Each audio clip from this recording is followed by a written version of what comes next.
I was thinking about Councilmember Pollard. So when he told the Congresswoman, let me know if there's anything I could do for you.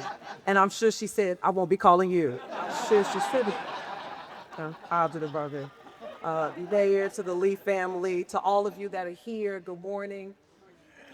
There will never be another Sheila Jackson Lee.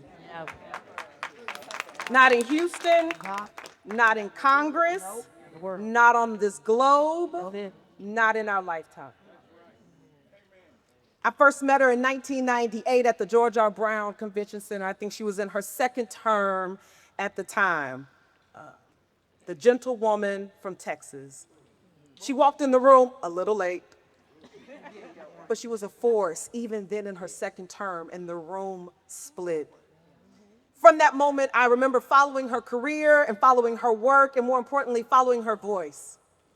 Until one day, she pulled me into her orbit. She pulled me into her world. She pulled me into her web.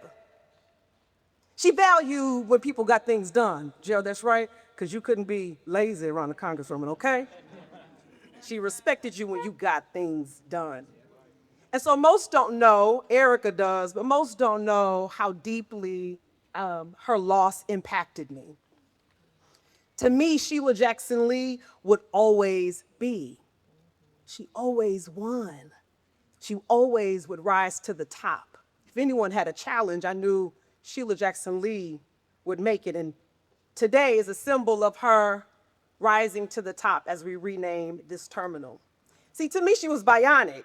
You would see her on C-SPAN interrogating someone in a congressional committee, and then you would see her in Los Angeles, you would see her in Houston, or at the Grammys, all in the same day. Pakistan, Africa, all in the same day. And so again, enshrining her legacy at Terminal E, the George Bush Intercontinental at the International Terminal, which is a gateway to the world, just like she was. Before I was on city council, a few friends hosted a small gathering in her honor. Eric, I don't know if you remember when we hosted this. And we brought together some women who otherwise wouldn't have access to her, who only saw her on a TV screen or read about her in a newspaper article. And I remember in this intimate gathering, she was talking about her work, and the room was in awe. But they were really surprised. And they were surprised because they didn't understand the impact. They weren't aware of all of the things the Congresswoman was doing. And that's when she said, that's why I have to command the media's attention. The work that I'm doing, they don't always want to cover it. So I have to show up and make them listen. I understood it then, but I understand it now even more. So when Erica confirmed the details for today, she sent me a text message. I was in the middle of a full day, and mayor and colleagues and elected officials, the city never stops.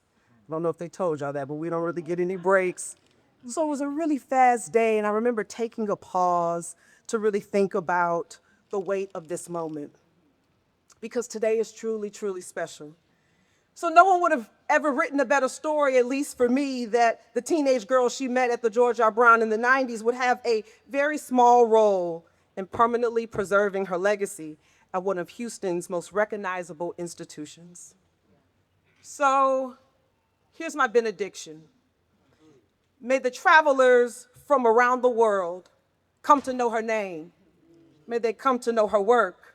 And may they come to know the impact of our great city. Thank you.